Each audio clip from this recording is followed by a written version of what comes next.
Selamat siang, Bu Nur. Selamat siang, Kak. Apa kabar hari ini? Alhamdulillah baik. Bapak sendiri bagaimana kabarnya? Alhamdulillah sehat ya. Begini Bu Nur, hari ini rencananya Bu Nur akan melakukan kucing ya. Iya. Sebelum melakukan proses kucing, ada beberapa hal yang perlu saya sampaikan terlebih dahulu. Bagaimana? Bisa tidak? Boleh, Pak, bisa. Baik. Pada saat proses kucing nanti, antara kuc dan kuci akan saya amati sesuai dengan rubrik yang sudah saya buat. Seperti apakah sudah memberikan pertanyaan-pertanyaan yang berbobot, apakah jawaban kuci sesuai dengan pertanyaan-pertanyaan coach, kemudian jawaban tersebut apakah coach bisa memberikan jawaban untuk bisa menemukan permasalahannya. Kemudian jangan lupa Bu Nur ya, Bu Nur menyesuaikan dengan prinsip kucing. Di antaranya kemitraan, prinsip kreatif, dan memaksimalkan potensi kucing.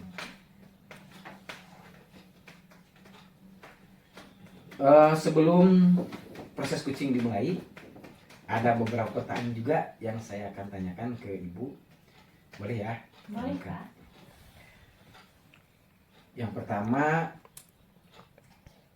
kompetensi kucing apa yang akan dikembangkan?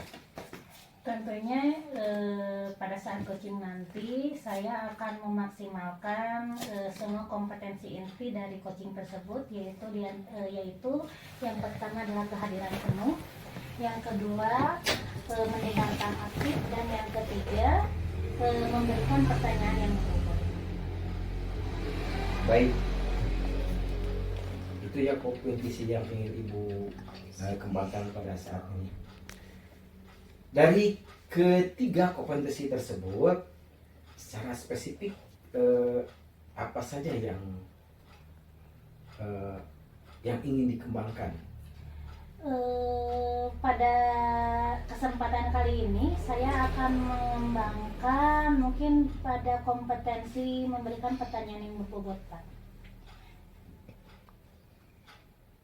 Selain daripada kompetensi, indikator keberhasilan tercapaiannya dari tujuan pengembangan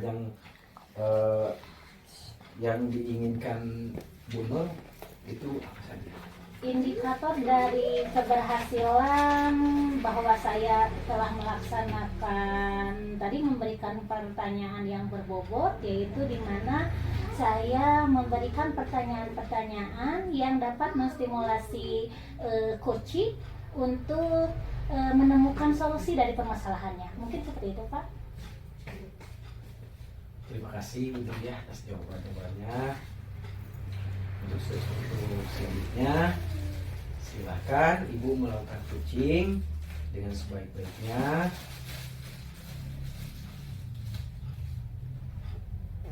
Kemudian setelah proses coaching nanti, kita akan lanjutkan berbincang-bincang lagi ya.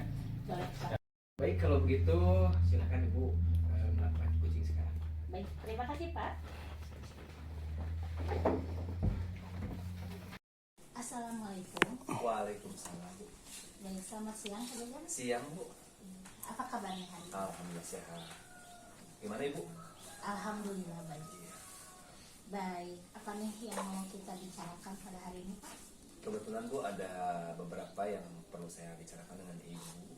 Kebetulan saya di kelas 6, mengampu di kelas 6 itu ada beberapa anak yang menurut saya pribadi anak tersebut baik gitu ya, Bu ya. Tetapi di sisi lain ada hal yang sangat negatif gitu.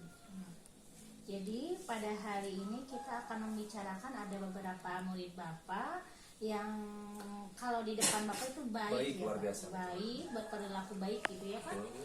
Nah, namun di belakang Bapak ada Bapak menerima keluhan-keluhan Ya, mungkin ya, ya. dari yang mungkin terganggu oleh perilaku anak Betul, tersebut. betul, Begitu Pak. betul. Baik. Lalu apa nih yang Bapak harapkan dari percakapan kita kali ini?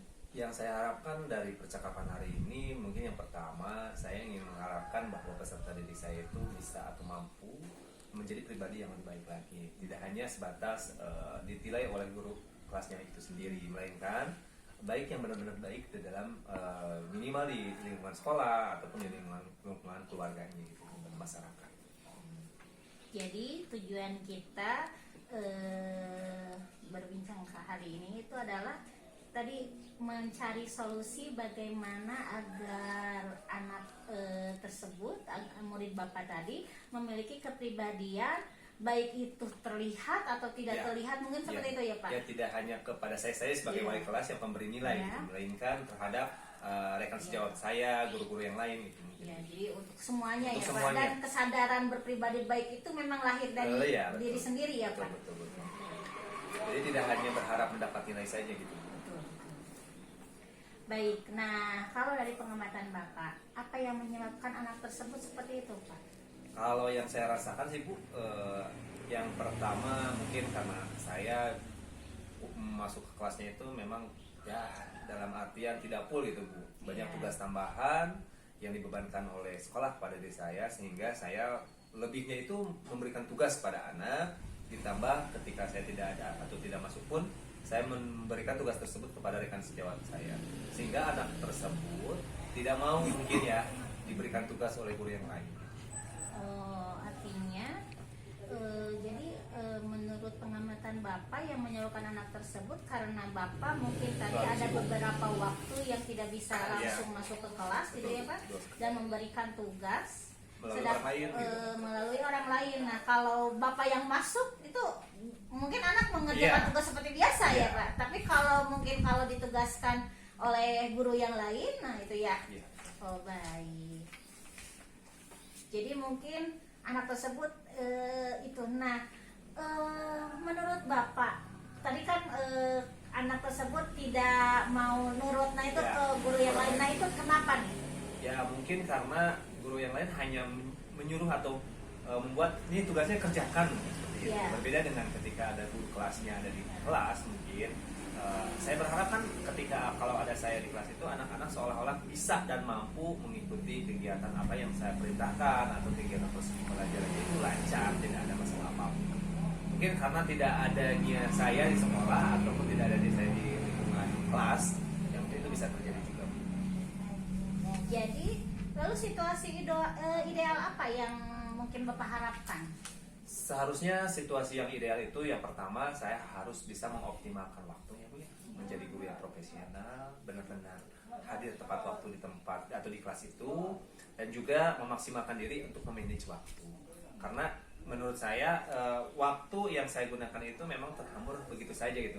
Ketika ada tugas-tugas yang diperintahkan oleh kepala sekolah kepada saya, artinya saya itu mengedepankan dulu tugas sebagai tugas tambahan, padahal yang paling utama adalah tugas pokok sebagai guru atau mengajar. Baik. Nah, dari skala 1 sampai 10 nih Pak, posisi Bapak sekarang ini itu berada pada posisi berapa? Kalau saya nilai, posisi saya itu berada di skor 60. Skor 60, jadi belum maksimal gitu. Masih banyak yang perlu dilakukan atau perubahan-perubahan. Dengan kondisi Bapak Ya. seperti tadi ya, Bapak menilai itu posisi 60 Ya. ya. Nah, baik. Ingin Bapak tingkatkan pada nilai berapa nih? Ya Bu, betul, saya ingin sekali menambah atau meningkatkan nilai yang tadi 60 mungkin bisa di angka 90. Ya. Karena ketika saya berharap di angka 100 itu kan merasa tidak mungkin. Karena tidak ada manusia yang sempurna, walaupun memang ada bisa saja nilai 100, tapi saya menginginkan di angka 90 itu sangat luar biasa gitu. Jadi Bapak ingin meningkatkan dari nilai 60 ke 90. Nah, 90-nya ini bagi Bapak itu yang bagaimana? Kalau menurut saya 90 itu yang paling utama saya harus profesional dulu mungkin ya Bu ya. Kenapa disebut profesional? Karena saya lebih fokus lagi kepada peserta didik itu. Karena tugas pokok saya adalah mengajar di sekolah itu dan mengambil tugas di kelas 6. Maka seharusnya setiap hari atau setiap waktu tugas saya itu harus dilaksanakan dengan sebaik mungkin. Dan kedua, mengatur waktu mungkin Bu ya. Mengatur waktu atau memanage waktu yang memang tugas utama harus diutamakan dan tugas tambahan ya di nomor 2 kan atau nomor 3. Jadi ketika ada hal-hal seperti tadi diusahakan dimaksimalkan. Artinya tadi Bapak untuk mencapai nilai 90 tadi, yang pertama Bapak harus dari dalam diri Bapak juga ya, profesionalisme ya. Dan yang kedua memanage waktu. Nah, apakah menurut Bapak dari dua indikator tadi ya Pak, dua indikator tadi bisa menjadi salah satu salah satu strategi yang bisa meningkatkan atau membantu Bapak mencapai tujuan tadi. Yang tadi kan kita tujuannya itu agar anak-anak itu tidak hanya belajar dengan saya saja ya Pak, dengan Bapak saja gitu. Nah, tapi dengan guru yang lain pun gitu. Bagaimana? Apa menurut Bapak itu bisa mendukung ketercapaian pada tujuan tadi? Insya Allah Bu, ketika saya ada di lingkungan sekolah ataupun ada di lingkungan kelas dan mengoptimalkan diri saya terhadap peserta itu sendiri, maka ada keleluasaan terhadap diri saya untuk memberi semangat atau motivasi baru kepada peserta didik itu sendiri Bu. Sehingga nanti saya akan berkolaborasi atau berkontribusi dengan pihak-pihak terkait Bu. Nah, misal dengan kepala sekolah, dengan rekan sejawat atau warga yang ada di sekolah, sehingga terjalin komunikasi yang terarah. Tidak ada lagi istilah anak tidak menghargai orang lain ataupun ada melakukan hal-hal yang negatif, sehingga ketika kita optimal di sekolah ya anak pun akan mendapatkan pelayanan yang lebih baik. Lalu apa yang mungkin bisa Bapak tambahkan untuk dapat mendukung pencapaian tujuan tadi Pak? Tujuan atau pencapaian yang akan mendukung saya bahwa seharusnya saya itu mengutamakan kepentingan anak. Jadi karena anak adalah pokok poin utama yang perlu saya kembangkan di sana, ya mungkin saya juga harus menjadi pribadi yang benar-benar aktif di sekolah itu gitu. Jangan hanya sebatas tadi menduakan atau mentigakan siswa itu sendiri. Nah, tadi Bapak mengatakan bahwa akan mengutamakan kepentingan anak nih ya Pak. Betul. Sedangkan tadi Bapak juga mengatakan bahwa kepala sekolah juga suka memberikan tugas tambahan. Nah, bagaimana Bapak bisa menyiasati antara tugas tambahan yang diberikan oleh kepala sekolah dan mengutamakan waktunya untuk murid Bapak? Betul Bu, memang itu sangat sulit ya Bu ya. Tetapi kita harus mengoptimalkan kembali diri saya pribadi bahwa mengatur waktu itu sedemikian rupa mungkin Bu. Dengan cara kalau memang urusan sekolah, urusan dalam artian kelas anak berarti yang paling utama. Kita harus bisa memanage waktu sebaik mungkin. Nah, apabila ada tugas tambahan dari kepala sekolah, saya akan mengaturnya dengan rekan sejawat. Karena ada juga rekan sejawat yang memang mungkin ketika tidak ada jadwal pelajaran, saya tugaskan beliau, jadi saling keterkaitan. Jangan sampai yang sibuk-sibuk, yang enak-enak atau yang santuy-santuy misalnya kayak gitu. Jadi intinya kita kolaborasi dengan kepala sekolah dan melakukan diskusi atau lesson study dengan pihak-pihak rekan sejawat di sekolah. Jadi artinya tadi Bapak ketika mendapat tugas tambahan yang memang memerlukan bantuan itu ya, memerlukan bantuan yang bukan hanya Bapak saja gitu, Bapak bisa memberdayakan juga rekan sejawat ya Pak, agar tetap tugas utama Bapak mendampingi murid itu tetap terlaksana ya Pak. Betul. Apa yang akan menjadi hambatan yang dapat menghalangi Bapak meraih tujuan tadi Pak? Kalau hambatan yang saya rasakan mungkin takutnya ya, ketakutan saya itu kan dari pihak rekan sejawat. Takutnya rekan sejawat itu merasa tidak mau lah atau menolak dan sebagainya, sehingga saya harus mengatur diri. Tetapi setelah nanti kalau kedepannya saya akan ngobrol bareng dengan kepala sekolah terus dengan pihak-pihak rekan sejawat. Insya Allah Bu, ketika kita ngobrol bareng, ngopi bareng, lalu kita akan mendapatkan solusi yang benar-benar yang tepat gitu. Ya, tadi kan Bapak mengatakan ada nih bakal mungkin saja ada Ya. rekan sejawat nih Mungkin, yang ya. ternyata menolak nih Ya, membantu betul. Bapak. Nah, bagaimana nih solusi Bapak nih? Insya Allah Bu, ketika kita yakin Bu, kalau masalah menolak pasti ada, Ya. tapi kita buat sebuah kerjasama yang baik. Namanya juga manusia, ketika kita baik-baik dengan baik, dengan pola yang baik juga, maka akan tercipta apa yang tadi.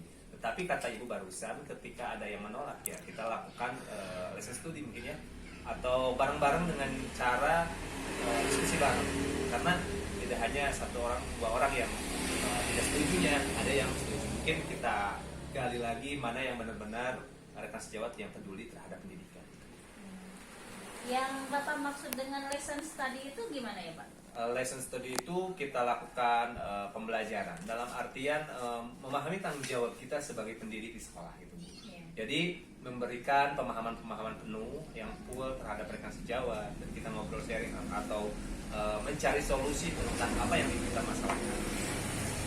Oh, jadi mungkin kalau saya menangkap dari pembicaraan Bapak mungkin maksudnya ketika Bapak meminta meminta bantuan kepada rekan juga tidak serta merta hanya menyuruh saja atau Betul, gimana ya betul. Pak, tapi membicarakan nih apa nih Ya, kekurangan kita iya. misalnya atau apa nih yang harus dilakukan Iya, untuk betul, betul. biar Iya. yang dimintai tugas juga kan mengerti mungkin Betul, ya betul. maksud itu. Jadi kalau guru tersebut juga mengerti mungkin tidak akan menolak gitu Betul. ya. Oh, itu baik. jadi ada pemahaman penyamaan iya. penyamaan. Ada persepsi. pendekatan dengan rekan sejawat seperti itu Pak. Betul. Dan juga tadi pendalaman apa yang harus yang harus dikerjakannya agar bisa membantu gitu ya Pak. Baik. Nah, dari rencana yang sudah Bapak kemukakan nih tadi katanya bisa berkomunikasi dengan rekan sejawat dengan lebih intens ya Pak. Nah, apa prioritas Bapak yang mungkin dekat-dekat ini ya bisa dilakukan dan untuk mencapai tujuan Bapak?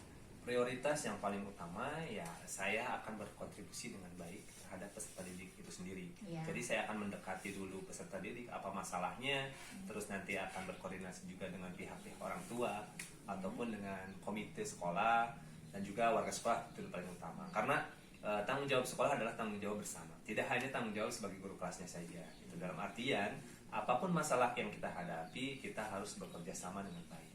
Betul Pak. Jadi prioritas rencana Bapak itu adalah tadi pendekatan terhadap murid, menanyakan kenapa nih ya, ya. betul. Dengan cara apa Pak nih pendekatan dengan muridnya nih? Kalau cara pendekatan dengan murid yang paling utama saya akan mengajak beliau atau anak-anak tersebut yang memang tadi memiliki masalah. Contoh ada 3 anak. Iya. Nah 3 anak itu mungkin kita sambil jajan bareng, sambil ngobrol bareng. Karena ketika kita nyarekan lah macam bahasa Sundanya punya atau menuduh anak dengan cara yang menjudge gitu di depan anak yang lain, maka anak tersebut akan merasa drop gitu. Tapi di sisi lain ketika kita dalam kondisi santuy atau tenang gitu Bu ya, anak-anak itu enak ketika jam istirahat misalnya saya ada di kelas. Nah nanti ketika anak istirahat ya anak yang tadi 3 orang tadi saya panggil dengan teknik mungkin kita jajan bareng atau makan bareng di kelas, dan ataupun bisa kalau di SD saya tuh sekolah saya itu ada posisi yang tenang di pinggir lapang kayak melihat sambil pemandangan sambil sharing-sharing ngobrol. Ya, artinya dengan pendekatan Pendekatan tadi yang ya lebih Pak. khusus gitu. Iya. Baik. Kapan nih waktunya? Insya Allah Bu, untuk waktu saya siapkan di hari besok karena lebih cepat lebih baik. Besok ya Pak? Iya betul. Baik. Lalu siapa nih yang dapat membantu Bapak dalam menjaga komitmen Bapak untuk melaksanakan tadi pendekatan dengan murid itu besok? Insya Allah Bu, rekan sejawat saya dan juga mungkin kepala sekolah saya akan libatkan. Saya punya masalah seperti ini, komitmennya seperti ini. Insya Allah ketika kita melakukan aksi nyata benar-benar dengan pihak peserta didik, maka akan ada komitmen dengan pihak warga sekolah. Artinya yang bisa membantu Bapak menjaga komitmen Betul. itu untuk mengingatkan lah Bapak ya. Takutnya lupa atau Iya. takutnya gimana ya betul. Rekan sejawat dan Betul. bahkan mungkin kepala sekolah juga ya Pak. Ikut terlibat. Baik. Baik nih Pak, kita berada di ujung sesi. Apa nih yang Bapak dapatkan dari percakapan ini? Sangat luar biasa Bu. Ketika saya sudah bercakap-cakap dengan Ibu, tadi berdialog dengan Ibu, hati saya merasa lega. Permasalahan tadi ada solusi, dan juga mungkin ketika saya udah berdialog dengan Ibu tadi, ada perasaan gelisah yang di awal sudah terutarakan. Mungkin solusinya bisa, saya itu lebih greget lagi nih menghadapi anak yang memang perlu kita perbaiki. Tapi alhamdulillah ya, dengan percakapan ini Bapak tadi sebenarnya solusi-solusi itu malah lahir dari Bapak itu. Iya, betul. Ya mungkin karena adanya dialog seperti ini ya, Iya. menumbuhkan rasa sayang Nah, gitu ya, gitu ya. rasa keingintahuan saya terhadap Justru Bapak menemukan Iya. ya solusinya. itu juga berkat Ibu semua. Lalu selanjutnya kapan lagi nih kita bisa berbincang? Karena saya juga ingin tahu hasil dari Bapak melakukan pendekatan terhadap murid, apakah cukup efisien gitu, cukup efektif gitu dalam merubah tadi perilaku anak menjadi berperilaku yang lebih baik lagi. Insya Allah Bu, nanti mudah-mudahan ya Bu, kita panjang umur, kita bertemu kembali, kita berjumpa, kita sharing-sharing santai lagi seperti ini Bu. Jadi tidak ada alasan, walaupun tidak ada masalah, tetapi kan namanya juga hidup, Iya. ya pasti ada saja masalah ya. Karena dengan hal tersebut saya lebih optimal lagi Bu untuk menjadi pribadi yang lebih baik. Jadi kita bisa ngobrol lagi kapan nih Pak? Boleh. Secepatnya Kan juga Bapak boleh. besok nih Ya. bertemu dengan anak. Ya. Bisa nih lusanya lagi Boleh. kita ketemu ya Pak? Mungkin 2 harinya. Dua harinya, ya, Karena baik. untuk Kita- menyiapkan lagi seperti apa ke depannya. Baik, berarti 2 hari ke depan Boleh. setelah Bapak bertemu dengan murid, kita ngobrol-ngobrol Boleh, lagi nih. boleh. Kita berbincang lagi tentang apa nih yang sudah Bapak lakukan dan hasilnya bagaimana ya Pak. Baik, kalau begitu sesi kita kali ini cukup Siap Bu. ya. Atur nuhun. Semoga itu membantu Bapak ya. Siap. Ya, cukup ya Pak. Siap. Atur Assalamualaikum. nuhun. Salam.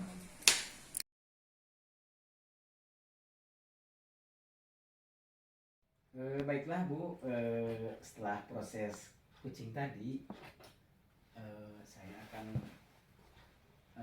memberikan beberapa pertanyaan kepada Ibu ya, Baik. terkait indikator yang ingin Ibu capai tadi itu bagaimana? Kalau bagi saya penilaian diri pribadi ya Pak, Ya, mungkin dengan memberi tadi yang sudah saya lakukan pada coaching tersebut mungkin terpenuhi ya Pak. Indikator saya yang tadi mampu memberikan pertanyaan-pertanyaan yang berbobot sehingga menstimulasi coach untuk menemukan solusinya sendiri. setelah saya tadi amati baik itu antara kucing dan coach,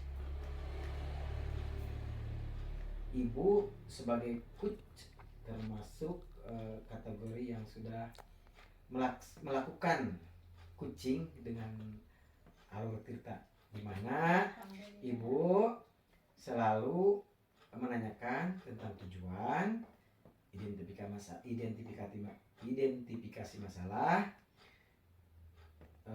rencana aksi, dan kemudian tanggung jawab kucing. Dari proses tadi saya perhatikan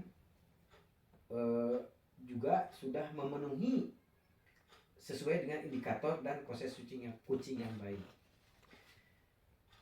Bu Nur selalu melakukan present, kemudian mengajukan pertanyaan yang berbobot, dan sudah juga mendengarkan feedback.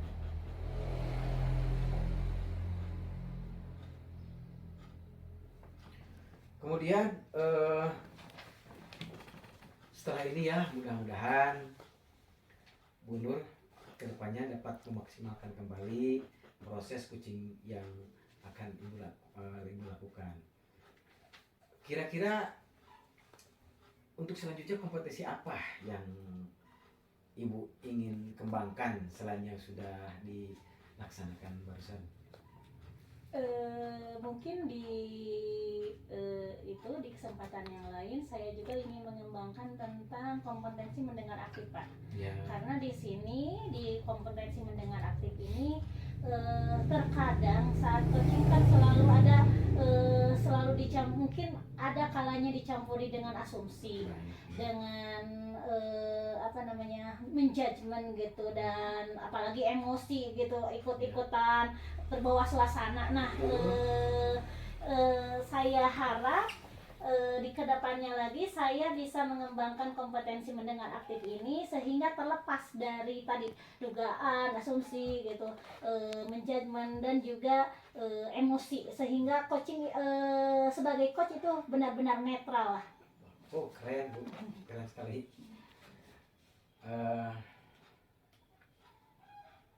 Kompetensi yang akan dikembangkan itu menurut saya sangat baik sekali.